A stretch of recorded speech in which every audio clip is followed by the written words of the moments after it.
弟兄姊妹平安，今天是2022年的9月13号。今天的经文是诗篇94篇，耶利米书第5章18到31节，彼得后书第3章第8节到13节。今天要跟大家分享的主题是人人得救。赐下救恩是上帝的目标，不是惩戒。也因为如此，上帝赐给了世人他的独生子耶稣基督。我们在过去的一段时间分享到先知书的时候，也一再的强调，虽然先知总是预言了上帝的审判，这些背离者的结局会是凄惨的，但是我们也提到了预言的目的是为了要让离开上帝道路的人们有悔改的机会，目的就是上帝要赐下救恩。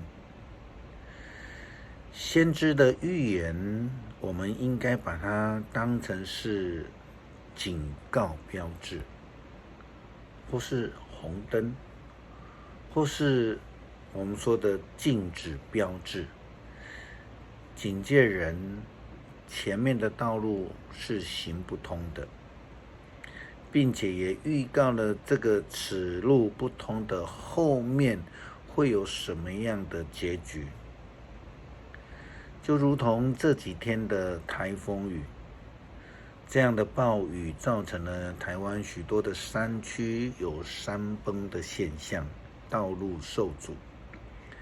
那道路的两旁就会放着警告的标志，以防人们走进去而受到伤害，会被山崩所伤害。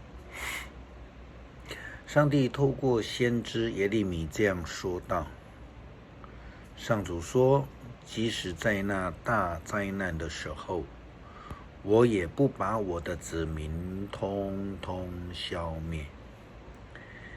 耶利米啊，如果他们问起为什么我这样对待他们，你要告诉他们，因为他们离弃了我，在自己的国土上服侍别的神明，所以我要流亡异乡，服侍他们，要流亡异乡，服侍外国人。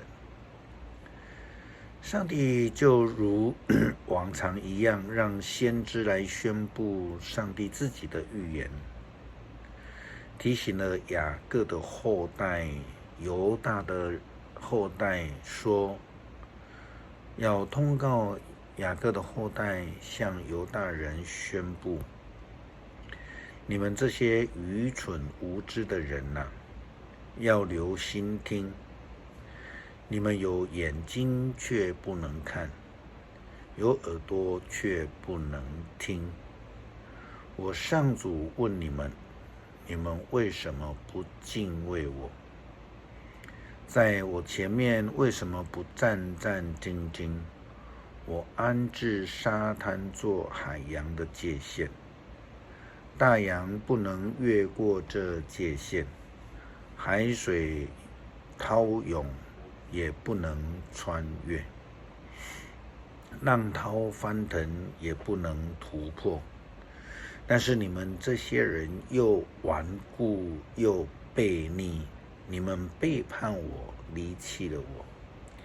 因为以色列人民心里非常的刚硬，他们一再的拜偶像，远离上帝。虽然如此，上帝一再差遣他的仆人来预告、来预言，使以色列人有机会回转向上帝，赐下救恩给以色列人。圣经这样说道，虽然我按时赐给你们春霖秋雨，让你们年年丰收，你们却从来不敬畏我。你们的罪行使风雨失调，你们的罪过使你们不得收获。这正是所谓的苦口婆心的劝告，让以色列人有得到救恩的机会。又如同彼得所说的，上帝爱世人的心是极为热切的，因为经文告诉我们，上帝不愿一人沉沦，但愿人人得救。因为人活在生活里面，受到许多的诱惑和陷害。圣经告诉我们，邪恶的人住在我的子民当中，他们设圈套陷害人，像捕鸟人张开罗网，他们的家堆满了赃物，好像猎人的笼子装满了猎物。所以他们有钱有势，肥胖红润，他们穷凶恶极，不替无依的孤儿伸冤，不替无助的穷人主持公道。因此，我上主要为这些事来惩罚他们，我要报复这样的国家。在这国土上竟然发生了这样可怕的、令人惊骇的事。先知只会撒谎，祭司专为自己争权夺利，我的子民竟不反对。惩罚的日子一到，他们要怎么办呢？请记得，并不是上帝不知道如何对待以色列人，而是因为以色列人的过度的愚昧顽固，因此也拒绝了上帝的救恩，所以上帝因此就感叹了：我拿你们怎么办呢？彼得说：可是亲爱的朋友们，有一件事情你们不可忘记，在主眼中，1000年如一日，一日如1000年。主并不像一般人所想的，迟迟不实现他的应许。相反的，他宽容你们，因为他不愿意有一人沉沦，却要人人悔改。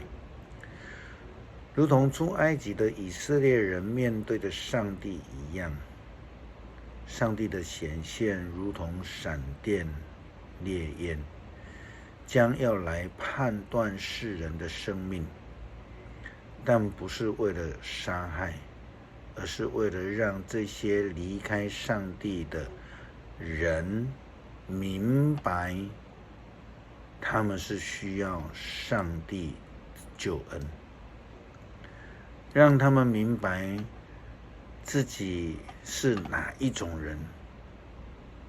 也因为上帝爱世人，并愿意让以色列人得到他的救恩。圣经说，但是主再来的日子，就像小偷忽然来到一样。在那日，诸天要在巨大的声响中消失，天体在烈焰中烧毁，大地和万物都要消灭。既然这一切要这样的毁灭，你们应该做哪一种人呢？你们应该过着圣洁虔诚的生活，等候上帝的日子，竭力加速他的临到。在那日，诸天要被烧毁，天体要在烈焰中融化，但是我们在等候上帝所应许的新天新地，在那里正义常住。